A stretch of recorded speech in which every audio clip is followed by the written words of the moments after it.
Next question over here. Hi, yes. My name is Patrick. I'm a student at Centennial College. My question is, in Islam it says, Jesus Christ, peace be upon him, is not the Son of God. When we are all children of Allah and born of mother and father, for he is only born of a mother, why is he not the Son of God? Brother Patrick asked a very good question, a very important question. He said that why in Islam is Jesus Christ, peace be upon him, not considered as Son of God? When we all are children of God, he being born of a virgin woman, all the more reason should be. See brother, if you tell we are children of God, in that way I've got no problem at all. If you read the biblical language, if you say that we are children of God and Jesus is Son of God, in that context, meaning he is person who follows the commandment of God, most verily all the messengers of God, they are sons of God. But the problem is, if someone says he is not a normal son, but he is the begotten son, then there's a problem. Because if you read the Bible have got sons, the God has got sons by the tons. If you read the Bible, Adam is son of God, Ephraim is son of God, Israel is son of God. It's mentioned in the book of Romans, chapter number 8. All those who are led by the Spirit of God, they are sons of God. That means if you follow the commandment of God, you're a son of God. I've got no problem with that phrase at all. But today, that phrase has been misunderstood. You know, for example, if a young son asks me a question, I said, Beta, son, it's a very good question. He won't mind because I'm elderly, you know. But if I say that begotten son, that means I'm insinuating him. You know, maybe he'll punch me. Fine. So what do you realize? That using the phrase son of God, in the context that we are children of God, we have no problem.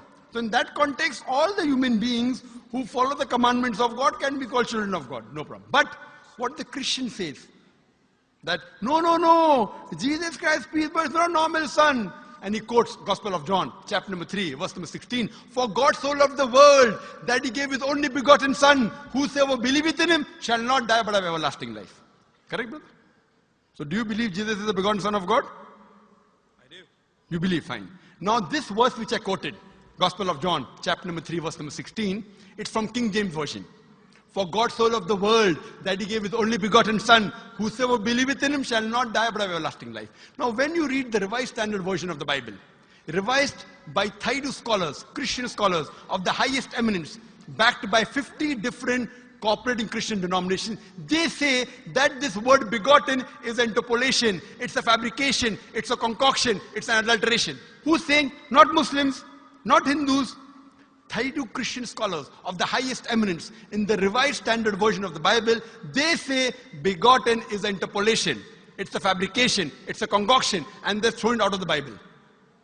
So if you say Jesus is Son of God, like Adam, like Ephraim, like Israel, I have no problem. The moment you say begotten, I want to ask you the question, what is the meaning of begotten? Brother, what is the meaning of begotten? You know, begetting is an animal act. It's the function of lower animals of sex.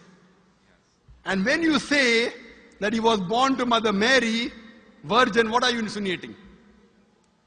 And if you say, because Jesus Christ, peace be upon him, is God or Son of God, because he was born to Mother Mary, Quran gives the reply in Surah Imran, chapter number 3, verse number 59. Inna masala Isa indallahi ka masala Adam. Khalaqa min turab. That when they say the similitude of Jesus in front of Allah is the same as Adam.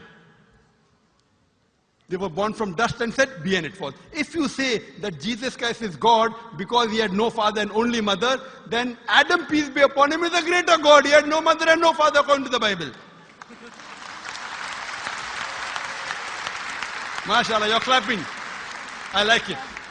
So if you say Jesus is God because he had no father, only mother, Adam is a greater God, peace be upon him. He had no mother, he had no father. I never referred to him as a God, but Son of God. That's right. Fine. So Adam is a bigger son of God.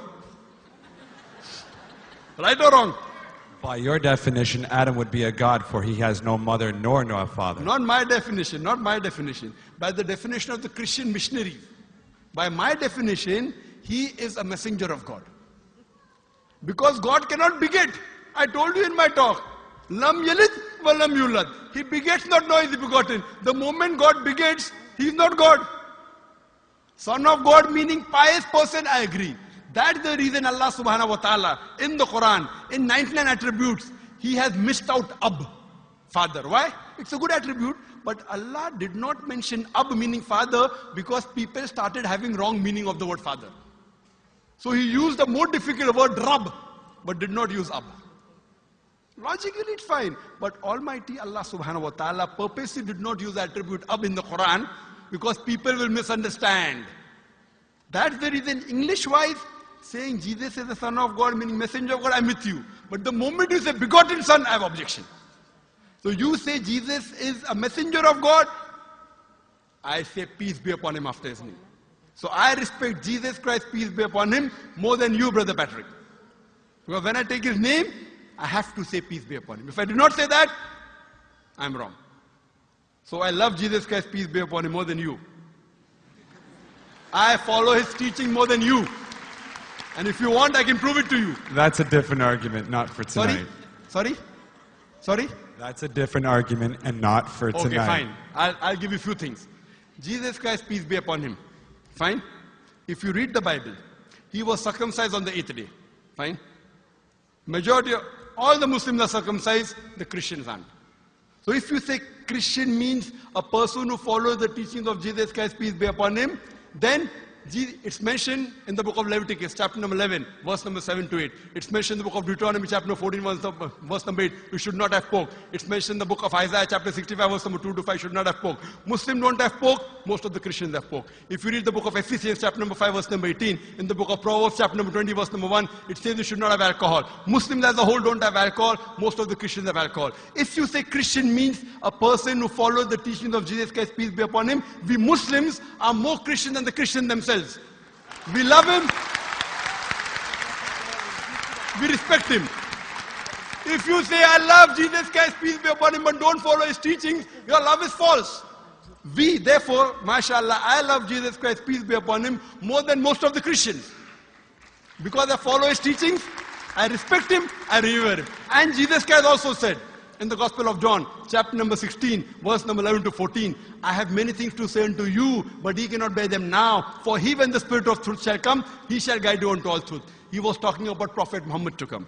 So Jesus Christ, peace be upon him, said, you have to believe in the last and final messenger, Prophet Muhammad sallallahu alaihi wasallam. So even that way I'm following Jesus Christ, peace be upon him. I believe in Prophet Muhammad. Do you believe in Prophet Muhammad as the messenger of God? I do.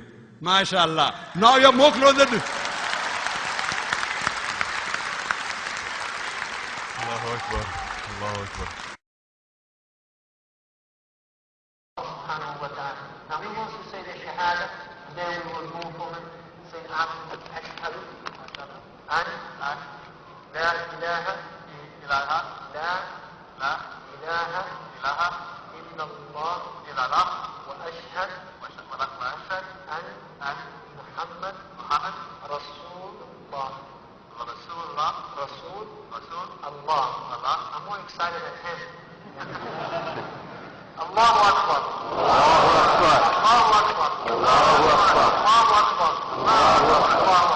Welcome, your brothers.